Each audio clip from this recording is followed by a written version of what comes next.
Gastric ಮತ್ತು acidity ಮತ್ತು ಹೊಟ್ಟೆಯಾಗ ಏನೋ ಹೊಟ್ಟೆ ತುಂಬದಂಗೆ ಅನ್ಸೋದು, ಆಮೇಲೆ ಹೊಟ್ಟೆ ಸ್ವಲ್ಪ ಪೇನ್ ಅನ್ಸೋದು, ಆಮೇಲೆ ಚೆಸ್ಟ್ ಭಾಗದಲ್ಲಿ ಪೇನ್ ಅನಿಸ್ತಾ ಇರೋದು, ಹಾಗೆ ಚೆಸ್ಟ್ ಭಾಗದಲ್ಲಿ ಉರಿತಾ ಸ್ವಲ್ಪ ಉರಿಯಾಕತ್ತೈತೆ ಯಾಕೋ ಅಂತ ಅನ್ಸೋದು, ಆಮೇಲೆ ಊಟ ಮಾಡದೇ ಇದ್ರೂ ಹೊಟ್ಟೆ ತುಂಬ್ದಂಗೆ ಅನ್ಸೋದು, ಆಮೇಲೆ ಹಗಲೆಲ್ಲ ಹುಳಿ ತೇಗ ಬರ್ತಾ ಇರ್ತೈತಿ.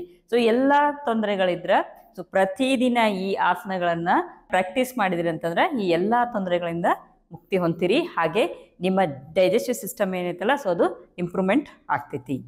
ನಮಸ್ತೆ, ನಾನು ಮಂಜುಳಾ, ನಿಮ್ಮ ಯೋಗ ಕೋಚ್. ಆಯುರ್ವೇದ ಪ್ರಕಾರ ಪಿತ್ತದೋಷ, ನಮ್ಮ ದೇಹದಲ್ಲಿ ಪಿತ್ತದೋಷ ಜಾಸ್ತಿ ಆಗಿತ್ತು, ಆಮೇಲೆ ನಮ್ಮ ಜೀರ್ಣಕಾರಿ ಏನು ವ್ಯವಸ್ಥೆ ಐತಲ್ಲ ಸೊ ಅದು ಕಡಿಮೆ ಕೆಲಸ ಮಾಡ್ತಾ ಇತ್ತು ಅಂತಂದ್ರೆ ಸೊ ನಮಗೆ ಗ್ಯಾಸ್ಟ್ರಿಕ್ ಮತ್ತು ಅಸಿಡಿಟಿ ಮತ್ತೇನು ಆಗಲೇ ತೊಂದರೆಗಳನ್ನು ಹೇಳಿದಲ್ಲ ಸೊ ಇದು ಎಲ್ಲ ತೊಂದರೆಗಳನ್ನು ನಾವು ಅನುಭವಿಸ್ತಾ ಇರ್ತೀವಿ. ಸೊ ಈ ಆಸನಗಳು ನಮಗೆ ನಮ್ಮ ದೇಹದಲ್ಲಿ ಏನು ಪಿತ್ತದೋಷ ಏನು ಜಾಸ್ತಿ ಆಗಿರ್ತೈತಲ್ಲ ಸೊ ಆ ಪಿತ್ತದೋಷವನ್ನು ಬ್ಯಾಲೆನ್ಸ್ ಮಾಡಿ ಹಾಗೆ ಡೈಜೆಸ್ಟಿವ್ ಸಿಸ್ಟಮ್ನ ಇಂಪ್ರೂವ್ಮೆಂಟ್ ಮಾಡ್ತಾವ್ರಿ ಈ ಆಸನಗಳು. ಸೊ ಈ ಆಸನಗಳನ್ನು ನೀವು ಪ್ರತಿದಿನ ಪ್ರಾಕ್ಟೀಸ್ ಮಾಡಿರಿ. ಆಮೇಲೆ ನೀವೇನಾದರೂ ಯೋಗ ಮಾಡಕತ್ತಿದ್ದೀರಿಪ್ಪ ಅಂತಂದ್ರೆ ಸೊ ಈ ಆಸನಗಳನ್ನು ನಿಮ್ಮ ದಿನಚರಿಯಲ್ಲಿ ಅಳವಡಿಕೆ ಮಾಡ್ಕೋರಿ. ಮೊದಲು ಸೈಡ್ ಹೊಳ್ ಕೂತ್ಕೋರಿ, ಕಾಲುಗಳನ್ನು ಚಾಚಿರ್ತೀರಿ.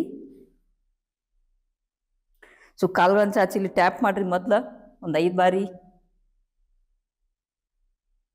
ಈ ರೀತಿ ಟ್ಯಾಪ್ ಆದಮೇಲೆ ವಜ್ರಾಸನ ಸ್ಥಿತಿಗಳು ಕೂತ್ಕೋರಿ. ಬಲಗಾಲನ್ನು ಫೋಲ್ಡ್ ಮಾಡ್ಕೋರಿ ಮೊದಲು, ನಂತರ ಎಡಗಾಲನ್ನು ಫೋಲ್ಡ್ ಮಾಡ್ಕೋತೀರಿ. ಸೀದಾ ಕೂತ್ಕೋರಿ. ಸೊ ಹಿಂಗೆ ಮುಂದೆ ಹೋಗ್ಬೇಡ್ರಿ, ಈ ರೀತಿ ಸೀದಾ ಕೂತ್ಕೋರಿ. ಸೊ ಸೀದಾ ಕೂತ್ಕೊಂಡು ಎದುರಿಗೆ ನೋಡ್ತಾ ಇರ್ರಿ. ಸೊ ಈ ಆಸನದೊಳಗೊಂದು ನೀವು ಒಂದು ನಿಮಿಷ ಕೂತ್ಕೋಬೋದು. ನೀವು ಇಲ್ಲ ರೀತಿ ಕೂತ್ಕೊಳ್ಳೋಕೆ ಆಗ್ತಾ ಇಲ್ಲ, ಪೇನ್ ಅನ್ನಿಸ್ತಾ ಇದೆ ಇಲ್ಲ ಅಂತಂದ್ರೆ ಸೊ ಇಲ್ಲೇ ಈ ಭಾಗದಲ್ಲಿ ಆ್ಯಂಕಲ್ ಕಡೆ ಬಟ್ಟೆ ಇಟ್ಕೋಬೋದು, ಟವಲ್ ಇಟ್ಕೋರಿ ಅಥವಾ ಬಟ್ಟೆ ಇಟ್ಕೋರಿ. ಸೊ ನಂತರ ಇಲ್ಲಿ 1 ನಿಮಿಷ ಆದಮೇಲೆ ಸೊ ನೆಕ್ಸ್ಟ್ ಇಲ್ಲೇ ಮಂಡೂಕಾಸನ ಮಾಡ್ತೀರಿ. ಸೊ ಎರಡೂ ಕೈಗಳನ್ನ ಈ ರೀತಿ ಮುಷ್ಟಿ ಮಾಡ್ಕೋಬೇಕು. ಫಸ್ಟ್ ಹೆಬ್ಬೆರಳನ್ನೇ ಐತಲ್ಲ ಒಳಗೆ ತಗೋರಿ, ಆಮೇಲೆ 4 ಬೆರಳನ್ನು ಫೋಲ್ಡ್ ಮಾಡ್ಕೋರಿ. ಸೊ ಈ ರೀತಿ ಫೋಲ್ಡ್ ಮಾಡ್ಕೊಂಡ್ಮೇಲೆ ಹೊಟ್ಟೆ ಭಾಗಕ್ಕೆ ಇದನ್ನ ಇಟ್ಕೋರಿ, ಕೈಯನ್ನು ಎದುರಿಗೆ ನೋಡ್ತಾ ಇರ್ತೀರಿ. ಸೊ ನೆಕ್ಸ್ಟ್ ಇಲ್ಲಿ ಉಸಿರು ತಗೋರಿ, ಉಸಿರು ಬಿಡ್ತಾ ಮುಂದೆ ಬಾಗ್ತಾ ಹೋಗ್ತೀರಿ. ನಿಮಗೆ ಎಷ್ಟು ಸಾಧ್ಯ ಆಕೈತೆ ಅಷ್ಟ ಮುಂದೆ ಬಾಗ್ರಿ. ಸೊ ನೀವು ಮುಂದೆ ಬಾಗದಂಗೆ ಏನು ಹೊಟ್ಟೆಗೆ ಕೈ ಇಟ್ಕೊಂಡಿರಲ್ಲ ಮುಷ್ಟಿ ಮಾಡಿ ಸೊ ಅದು ಒತ್ತುತ್ತಾ ಹೋಗ್ತೈತಿ. ಸೊ ನಿಮಗೆ ಎಷ್ಟು ಸಾಧ್ಯ ಆಕೈತೆ ಅಷ್ಟ ಮುಂದೆ ಬಾಗ್ತೀರಿ. ಇಷ್ಟು ಬಾಗ್ಬೋದು, ಅಥವಾ ನೀವು ಹಣೆ ಕೂಡ ಇಲ್ಲೇ ನೆಲಕ್ಕೆ ಹಚ್ಬೋದು ನಿಮಗೆ ಸಾಧ್ಯ ಆದ್ರೆ. ಸಾಧ್ಯ ಆಗಲಿಲ್ಲ ಅಂದ್ರೆ ಇಷ್ಟ ಇರ್ತೀರಿ, ಎದುರಿಗೆ ನೋಡ್ತಾ ಇರ್ತೀರಿ. ಸೊ ಇಲ್ಲೊಂದು 10 ಕೌಂಟ್ ಮಾಡಿರಿ. ಸೊ ಇಲ್ಲಿ ಕೆಳಗೆ ಹೋದ್ಮೇಲೆ ಸಹಜವಾದ ಉಸಿರಾಟದೊಳಗೆ ಇರ್ತೀರಿ. ಸಹಜವಾದ ಉಸಿರಾಟದೊಂದಿಗೆ 10 ಕೌಂಟ್ ಅಥವಾ 15 ಕೌಂಟ್ ಮಾಡಿರಿ. 10-15 ಕೌಂಟ್ ಆದಮೇಲೆ ಮತ್ತೆ ಉಸಿರು ತಗೋರಿಲ್ಲೇ. ಸೊ ಉಸಿರು ತಗೋ ಮುಂದೆ ಮೊದಲು ಈ ರೀತಿ ತಲೆನ ಮೇಲೆ ಎತ್ತತ್ತೀರಿ, ಎದುರಿಗೆ ನೋಡ್ರಿ. ಆಮೇಲೆ ಇಲ್ಲಿ ಉಸಿರು ತಗೋರಿ. ಉಸಿರು ತಗೊಂಡು ಉಸಿರು ಬಿಡ್ತಾ ನಿಧಾನವಾಗಿ ಮೇಲೆ ಬರ್ತೀರಿ. ಕೈಗಳು ಬಿಡಿಸ್ಕೊಂಡು ಮತ್ತೆ ವಜ್ರಾಸನ ಸ್ಥಿತಿಯೊಳಗೆ ಕೂತ್ಕೊತೀರಿ. ಎರಡೂ ಕೈಗಳು ತೊಡೆ ಮೇಲೆ ಇರ್ತೈತಿ. ರಿಲ್ಯಾಕ್ಸ್ ಮಾಡಿರಿ. ಸೊ ಇದನ್ನು ಒಂದು 3 ಬಾರಿ ಮಾಡಿರಿ ಮಂಡೂಕಾಸನ. ಅಕಸ್ಮಾತ್ ನಿಮ್ಗೆ ವಜ್ರಾಸನ ಸ್ಥಿತಿಯೊಳಗೆ ಕೂತ್ಕೊಂಡು ಮಾಡೋಕ್ಕಾಗಿಲ್ಲಪ್ಪ, ಆದರೂ ನಾ ಈ ಆಸನ ಮಾಡಬೇಕು, ನಂಗೆ ಗ್ಯಾಸ್ಟ್ರಿಕ್ ಭಾಳ ಐತಂತಂದ್ರೆ ಈ ರೀತಿ ಸುಖಾಸನ ಸ್ಥಿತಿಯೊಳಗೆ ಕೂತ್ಕೊಂಡು ಆಗಲಿ ರೀತಿನ ಮುಷ್ಟಿ ಮಾಡಿಕೊಂಡು ಸೊ ಈ ರೀತಿ ಕೈ ಹಿಡ್ಕೊಂಡು ಈ ರೀತಿ ನಿಮಗೆ ಎಷ್ಟು ಸಾಧ್ಯ ಆಕೈತಲ್ಲ ಅಷ್ಟು ನೀವು ಬಾಗ್ಬೋದು ಇಲ್ಲಿ ಸುಖಾಸನ ಸ್ಥಿತಿಯೊಳಗೆ. ವಜ್ರಾಸನ ಸ್ಥಿತಿಯೊಳಗೆ ಕೂತ್ಕೊಳಕ್ಕೆ ಆಗಲಿಲ್ಲಪ್ಪ ಅಂತಂದ್ರೆ, ಅಥವಾ ನನ್ನ ಕೆಳಗೆ ಕೂತ್ಕೊಳಕ್ಕೆ ಬರೋಂಗಿಲ್ಲ ಅಂತಂದ್ರೆ ಚೇರ್ ಮೇಲೆ ಆದರೂ ಕೂತ್ಕೊಂಡು ಮಾಡಿರಿ, ಅಥವಾ ಸೋಫಾದ ಮೇಲೆ ಕೂತ್ಕೊಂಡಾದರೂ ಈ ಮಂಡೂಕಾಸನ ನೀವು ಮಾಡ್ಬೋದು.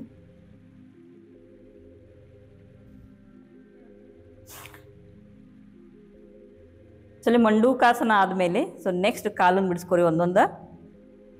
ಸೊ ಆಗಲೇ ಯಾವ ರೀತಿ ಹೋಗಿದ್ರಲ್ಲ ಅದೇ ರೀತಿ ವಾಪಸ್ ಬರ್ರಿ.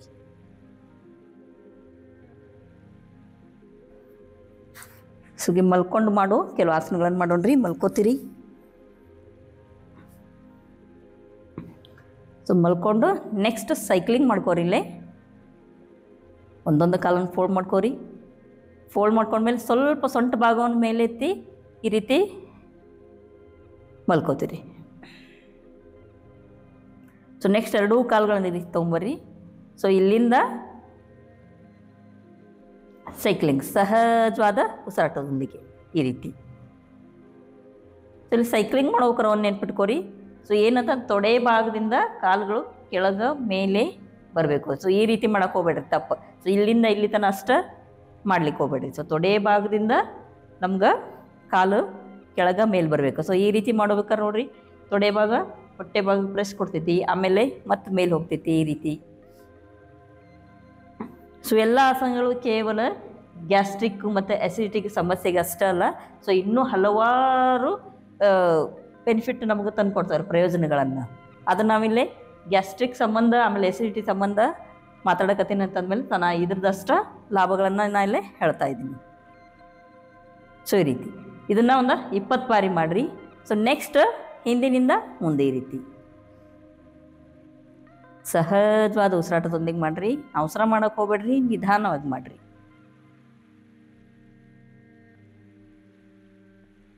ರಿಲ್ಯಾಕ್ಸ್.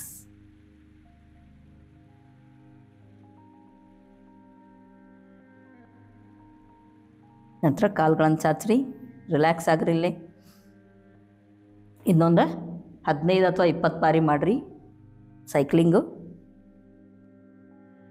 ಸೊ ನೆಕ್ಸ್ಟ್ ಇಲ್ಲಿಂದ ಅರ್ಧ ಪವನ ಮುಕ್ತಾಸನ. ಸೊ ಯಾವ ರೀತಿ ಅಂತಂದ್ರೆ, ಮೊದಲಿಲ್ಲಿ ಉಸಿರು ತಗೋತಾ ಈ ರೀತಿ ಮೊದಲು ಕಾಲನ್ನು ಫೋಲ್ಡ್ ಮಾಡ್ಕೋತೀರಿ, ಕೈಯಿಂದ ಹಗ್ ಮಾಡ್ಕೋತೀರಿ, ಆಮೇಲೆ ನಿಮ್ಮ ಕಡೆ ತೊಗೊಂಬರ್ತೀರಿ ಕಾಲನ್ನು ಈ ರೀತಿ, ಆಮೇಲೆ ಉಸಿರು ಬಿಡ್ತಾ ಡೌನ್, ಆಮೇಲೆ ಈ ರೀತಿ ಕಾಲೇನು ತೊಗೊಂಬರ್ತಿರಲ್ಲ, ಸೊ ನಿಮ್ಮ ಕಡೆ ಜಕ್ಕೋರಿ. ಸೊ ತೊಡೆ ಭಾಗ ಹೊಟ್ಟೆ ಭಾಗಕ್ಕೆ ಪ್ರೆಸ್ ಆಗಬೇಕು, ಆ ರೀತಿ ಜಕ್ಕೋತೀರಿ. ಆಮೇಲೆ ಕಾಲನ್ನ ಬಿಡ್ರಿ, ಉಸಿರು ತಗೋತೀರಿ, ಉಸಿರು ತಗೋತಾ ಕಾಲನ್ನು ಫೋಲ್ಡ್ ಮಾಡ್ಕೋರಿ, ನಿಮ್ಮ ಕಡೆ ಜಕ್ಕೋರಿ ಕಾಲನ್ನು, ಉಸಿರು ಬಿಡ್ತಾ ಡೌನ್. ಆಮೇಲೆ ಈ ರೀತಿ ಕಾಲು ತೊಗೊಂಡಾಗ ಪಾದ ಏನೈತಲ್ಲ ಈ ರೀತಿ ಮುಂದೆ ಸ್ಟ್ರೆಚ್ ಆಗಲಿ, ಇನ್ನೊಂದು ಕಾಲಿಗೆ ಕೂಡ ಮುಂದೆ ಸ್ಟ್ರೆಚ್ ಆಗಲಿ, ಅಥವಾ ಸೀದಾ ಇಟ್ಕೊಂಡಿರ್ತೀರಿ ಹಿಂಗೆ, ಅದು ಕೂಡ ಕಾಲು ಆ್ಯಕ್ಟಿವ್ ಇರಬೇಕು. ಈ ರೀತಿ ಇದನ್ನು ಒಂದು 10 ಬಾರಿ ಮಾಡ್ತೀರಿ. ಸೊ 10ನೇ ಬಾರಿಗೆ ಏನು ಮಾಡ್ತೀರಿ ಅಂತಂದ್ರೆ, ಉಸಿರು ತಗೋತ ಕಾಲನ್ನು ತೊಗೊಂಡಿರ್ತೀರಿ. ಸೊ ಇಲ್ಲಿ ಬಂದಮೇಲೆ ಉಸಿರನ್ನ ಹೊರಗೆ ಹಾಕ್ರಿ ಇಲ್ಲೇ. ಸೊ ಉಸಿರನ್ನ ಹೊರಗೆ ಹಾಕಿ ಮತ್ತೆ ಇಲ್ಲಿ ಉಸಿರು ತಗೋತಾ ಬೆನ್ನು ಮತ್ತು ಕತ್ತನ್ನು ಮೇಲೆತ್ತೀರಿ. ಎಷ್ಟು ಸಾಧ್ಯಕ್ಕೆ ಅಷ್ಟು ಬೆನ್ನು ಮತ್ತು ಕತ್ತನ್ನು ಮೇಲೆತ್ತೀರಿ, ಕಾಲು ನಿಮ್ಮ ಕಡೆ ಜಕ್ಕೋತಿರ್ತೀರಿ. ಸೊ ಉಸಿರು ತಗೋತಾ ಮೇಲೆ ಬಂದಿರ್ತೀರಿ, ಉಸಿರನ್ನ ಹೊರಗೆ ಹಾಕ್ರಿ. ಸಹಜವಾದ ಉಸಿರಾಟ ಇರಲಿ, ದೃಷ್ಟಿ ಮೇಲಿರಲಿ ಅಥವಾ ಎದುರಿಗೆ ನೋಡ್ತಾ ಇರ್ತೀರಿ. ಸೊ ಇಲ್ಲಿಂದ 5 ಕೌಂಟ್. ಉಸಿರು ಗಟ್ಟಿ ಹಿಡಿಯಾಕೆ ಹೋಗ್ಬೇಡ್ರಿ, ಉಸಿರು ಸರಳವಾಗಿರಲಿ, ಸಹಜವಾಗಿರಲಿ, ನಾರ್ಮಲ್ ಬ್ರೀದಿಂಗ್. ಇಲ್ಲೊಂದು 5 ಕೌಂಟ್, 1 2 3 4 5. ವಾಪಸ್ ಹೆಂಗೆ ಬರ್ಬೇಕಂತಂದ್ರೆ ಇಲ್ಲೇ ಮತ್ತೆ ಉಸಿರು ತಗೋತೀರಿ, ಉಸಿರು ತಗೊಂಡು ಉಸಿರು ಬಿಡ್ತಾ ಮೊದಲು ತಲೆ ಮತ್ತು ಬೆನ್ನು ಕೆಳಗೆ, ನಂತರ ಕೈ ಬಿಡಿಸ್ಕೋರಿ, ನಂತರ ಕಾಲನ್ನು ಬಿಡಿಸ್ಕೋಬೇಕು. ಫಸ್ಟ್ ಬಲಗಾಲಿಂದ ಮಾಡಿರಿ ಅರ್ಧ ಪವನ ಮುಕ್ತಾಸನ. ಸೊ ನೆಕ್ಸ್ಟ್ ಇದೇ ರೀತಿ ಎಡಗಾಲಿಂದನ 10 ಬಾರಿ ಮಾಡಿರಿ, 10 ಅಥವಾ 15 ಬಾರಿ ಮಾಡಿರಿ.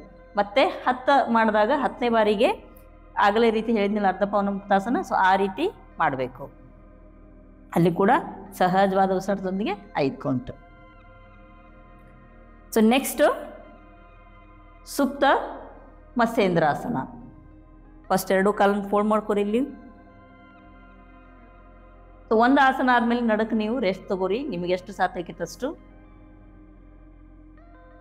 ಸೊ ನೆಕ್ಸ್ಟ್ ಈ ರೀತಿ ಕಾಲು ಇಟ್ಕೊಂಡ್ಮೇಲೆ ಬಲಗಾಲ ಏನೈತಲ್ಲ ಎಡಗಾಲ ಮೇಲೆ ಹಾಕ್ರಿ, ಪಾದ ಹೊರಗೆ ಬರಲಿ. ನಂತರ ಈ ಕಾಲಿನ ಅಪೋಸಿಟ್ ಕೈನ ನೀಗೆ ಹಿಡ್ಕೋರಿ. ಸೊ ಇಲ್ಲಿ ಉಸಿರು ತಗೋತೀರಿ, ಉಸಿರು ಬಿಡ್ತಾ ನಿಮ್ಮ ಅಪೋಸಿಟ್ ಕೈನ ನೀ ಮೇಲೆ ಇಟ್ಕೊಳ್ತಿರಲ್ಲ, ಸೊ ಕಾಲನ್ನು ಈ ರೀತಿ ಜಕ್ಕೋತೀರಿ, ಕಾಲನ್ನು ನೆಲಕ್ಕೆ ಹಚ್ಚಬೇಕು ಉಸಿರು ಬಿಡ್ತಾ. ಆಮೇಲೆ ನಿಮ್ಮ ಕತ್ತು ಏನೈತಲ್ಲ, ಸೊ ನಿಮ್ಮ ಅಪೋಸಿಟ್ ಸೈಡ್, ಸೊ ಕಾಲು ನಿಮ್ಮ ರೈಟ್ ಸೈಡ್ ಅಥವಾ ಲೆಫ್ಟ್ ಸೈಡ್, ಕಾಲು ಲೆಫ್ಟ್ ಸೈಡ್ ಹೋಗಿತ್ತು ಅಂತಂದ್ರೆ ಅಲ್ಲಿ ರೈಟ್ ಸೈಡ್ ಇರಲಿ, ಅಲ್ಲಿ ನೋಡ್ತಿರ್ಬೇಕು. ಮತ್ತೆ ವಾಪಸ್ ಬರ್ತೀರಿ, ಮತ್ತೆ ಇಲ್ಲಿ ಉಸಿರು ತಗೋರಿ, ಉಸಿರು ಬಿಡ್ತಾ ಡೌನ್. ಇದೇ ರೀತಿ ಇದನ್ನು ಒಂದು 5 ಬಾರಿ ಮಾಡಿರಿ. ಸೊ 5 ಬಾರಿ ಆದಮೇಲೆ ಮತ್ತೆ ನೀವೇನು ಮಾಡ್ಬೇಕಂತಂದ್ರೆ ಇಲ್ಲೇ ಇರ್ತೀರಿ. ಕೊನೆ ಹಂತಕ್ಕೆ ಬಂದಾಗ 10ನೇ ಬಾರಿಗೆ ಅಥವಾ 5ನೇ ಬಾರಿಗೆ ಸಹಜವಾದ ಉಸಿರಾಟದೊಂದಿಗೆ ಒಂದು 5 ಅಥವಾ 10 ಕೌಂಟ್ ಮಾಡ್ತೀರಿ. 5 ಅಥವಾ 10 ಕೌಂಟ್ ಆದಮೇಲೆ ಮತ್ತೆ ವಾಪಸ್ ಈ ಕಾಲು ಬಿಡಿಸ್ಕೋರಿ, ನಂತರ ಇನ್ನೊಂದು ಕಾಲು. ಸೊ ಪಾದ ಹೊರಗೆ ಬರಲಿ. ಸೊ ಈಗ ಇದರ ಅಪೋಸಿಟ್ ಇಲ್ಲಿ ಉಸಿರು ತಗೋರಿ, ಉಸಿರು ಬಿಡ್ತಾ ಕಾಲನ್ನು ಕೆಳಗಿಸ್ತೀರಿ ಈ ರೀತಿ. ತಲೆ ನಿಮ್ಮ ಲೆಫ್ಟ್,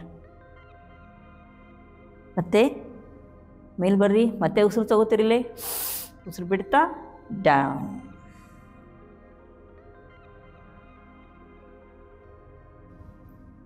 ಇಲ್ಲಿ ಕೂಡ 5 ಬಾರಿ ಮಾಡಿರಿ, 10 ಬಾರಿ ಮಾಡಿರಿ ಈ ರೀತಿ. ನಂತರ ಕೊನೆ ಹಂತದಾಗ, ಕೊನೆ ಕೌಂಟ್ ಅಥವಾ ಕೊನೆ ಹಂತಕ್ಕೆ ಬಂದಾಗ ಈ ರೀತಿ ಸಹಜವಾದ ಉಸಿರಾಟದೊಂದಿಗಿರ್ರಿ. 5 ಅಥವಾ 10 ಕೌಂಟ್ ಮಾಡಿ ಮತ್ತೆ ವಾಪಸ್ ಬರ್ತೀರಿ. ಸೊ ಈ ರೀತಿ ಎಲ್ಲ ಆಸನಗಳೇನಾಗ್ತಾವೆ ಅಂತಂದ್ರೆ ನಮ್ಮ ಹೊಟ್ಟೆ ಭಾಗದಲ್ಲಿ ಅನಿಲ ಇರ್ತೈತಿ. ಸೊ ಇವೆಲ್ಲ ಆಸನಗಳು ಮಾಡ್ತಾರೆ ನಮಗೆ ಬೇಕಾಗಿದ್ದು, ನಮ್ಮ ದೇಹಕ್ಕೆ ಎಷ್ಟು ಬೇಕಲ್ಲ ಅಷ್ಟು ಅನಿಲನ ಅಲ್ಲೇ ಇಟ್ಕೊಂಡು ಬೇಡವಾಗಿದ್ದ ಅನಿಲನ ಹೊರಗೆ ಕಳಿಸ್ತಾ ಇರ್ತೈತಿ. ಅಂದ್ರೆ ಅನಿಲ ಮೀನ್ಸ್ ವಾಯು ಹೊರಗೆ ಕಳಿಸ್ತೈತಿ. ಸೊ ಈ ಆಸನ ಮಾಡ್ತಾ ಮಾಡ್ತಾ ನಿಮ್ಗೆ ವಾಯು ಏನೈತಲ್ಲ ಹೊರಗೆ ಹೋಗೋ ಅನುಭವ ಕೂಡ ಆಗ್ತೈತಿ ನಿಮ್ಗೆ. ಸೊ ನೆಕ್ಸ್ಟ್ ಪವನ ಮುಕ್ತಾಸನ. ಸೊ ಪವನ ಮುಕ್ತಾಸನ ಮಾಡುವಾಗ ಮೊದಲು ನೀವು ನಿಧಾನವಾಗಿ ಉಸಿರು ತಗೋತ ಎರಡೂ ಕಾಲುಗಳನ್ನು ಈ ರೀತಿ ಮೇಲೆ ತೊಗೊಂಡು ಬರ್ತೀರಿ ನಿಮ್ಮ ಐ ಲೆವೆಲ್ಲು. ಸೊ ಇಲ್ಲಿ ಉಸಿರನ್ನು ಹೊರಗೆ ಹಾಕ್ರಿ. ನಂತರ ಕಾಲನ್ನ ರೀತಿ ಫೋಲ್ಡ್ ಮಾಡ್ಕೋರಿ. ಫೋಲ್ಡ್ ಮಾಡ್ಕೊಂಡ್ಮೇಲೆ ಪಾದ ಏನೈತಲ್ಲ ನಿಮ್ಮ ಕಡೆ ಬರಲಿ, ಕೆಳಗೆ ಬರಲಿ. ಪಾದ ಕೆಳಗೆ ಬರ್ತಾವೆ. ಆಮೇಲೆ ಎರಡೂ ಕೈಗಳಿಂದ ಕಾಲನ್ನು ಹಗ್ ಮಾಡಿಕೊಂಡು ಕಾಲನ್ನು ನಿಮ್ಮ ಕಡೆ ತೊಗೊಂಬರಿ, ಇನ್ನೂ ನಿಮ್ಮ ಕಡೆ ಜಕ್ಕೋರಿ. ಸೊ ಇಲ್ಲಿ ತೊಡೆ ಭಾಗ ಮತ್ತು ಹೊಟ್ಟೆ ಭಾಗ ಪ್ರೆಷರ್ ಆಗಬೇಕಿಲ್ಲ, ಒಂದಕ್ಕೊಂದು ಟಚ್ ಆಗಬೇಕು, ಒತ್ತಬೇಕಿಲ್ಲ ಆ ರೀತಿ. ಈ ತೊಗೊಂಡ್ಮೇಲೆ ನೆಕ್ಸ್ಟ್ ಇಲ್ಲೇ ಉಸಿರು ತಗೋತಾ ಮೇಲೆ ಬರ್ತೀರಿ ಈ ರೀತಿ. ನಿಮ್ಗೆ ಎಷ್ಟು ಸಾಧ್ಯಕ್ಕೆ ಅಷ್ಟು. ನಂತರ ಎಲ್ಲ ಉಸಿರನ್ನು ಹೊರಗೆ ಹಾಕ್ರಿ. ಸಹಜವಾದ ಉಸಿರಾಟ ಇರಲಿಲ್ಲ. ಸಹಜವಾದ ಉಸಿರಾಟದೊಂದಿಗೆ 5 ಕೌಂಟ್. 1 2 3 4 5. ವಾಪಸ್ ಬರೋ ಮುಂದೆ ಮತ್ತೆ ಉಸಿರು ತಗೋರಿ. ಉಸಿರು ಬಿಡ್ತಾ ಫಸ್ಟು ತಲೆ ಕೆಳಗೆ, ಬೆನ್ನು ಕೆಳಗೆ. ನಂತರ ಕೈ ಬಿಡಿಸ್ಕೋರಿ. ಆಮೇಲೆ ಯಾವ ರೀತಿ ಕಾಲು ಮೊದಲು ತೊಗೊಂಡಿರ್ತಿರಲ್ಲ ಅದೇ ರೀತಿ ವಾಪಸ್ ಹೋಗ್ಬೇಕ್ರಿ. ನಾವು ಕಾಲನ್ನು ಈ ರೀತಿ ಚಾಚ್ತೀರಿ. ನಂತರ ನಿಧಾನವಾಗಿ ಕಾಲನ್ನು ಕೆಳಗೆ ಬಿಡಿಸ್ರಿ. ಸೊ ಕಾಲು ಕೆಳಗೆ ಬಿಡಿಸೋ ಮುಂದೆ ಅಬ್ಸರ್ವ್ ಮಾಡ್ಕೋರಿ, ಹೊಟ್ಟೆ ಮೇಲೆ ಪ್ರೆಷರ್ ಬೀಳ್ತಾ ಹೋಗ್ತೈತಿ. ಇದು ಕೂಡ ಹೆಲ್ಪ್ ಆಕೈತೆ ನಮಗೆ ಆ್ಯಸಿಡಿಟಿ ಮತ್ತು ಗ್ಯಾಸ್ಟ್ರಿಕ್ ಪ್ರಾಬ್ಲಮ್ಗೆ. ನಂತರ ಇವಿಷ್ಟು ಆಸನಗಳಾದ ಮೇಲೆ ಶವಾಸನ ಸ್ಥಿತಿಗೆ ಹೋಗ್ರಿ. ಒಂದು 5 ರಿಂದ 10 ನಿಮಿಷ ರಿಲ್ಯಾಕ್ಸ್ ಆಗ್ರಿ ಇಲ್ಲಿ. ಸೊ ರಿಲ್ಯಾಕ್ಸ್ ಆದಮೇಲೆ ಎದ್ದು ಕೂತ್ಕೋತೀರಿ.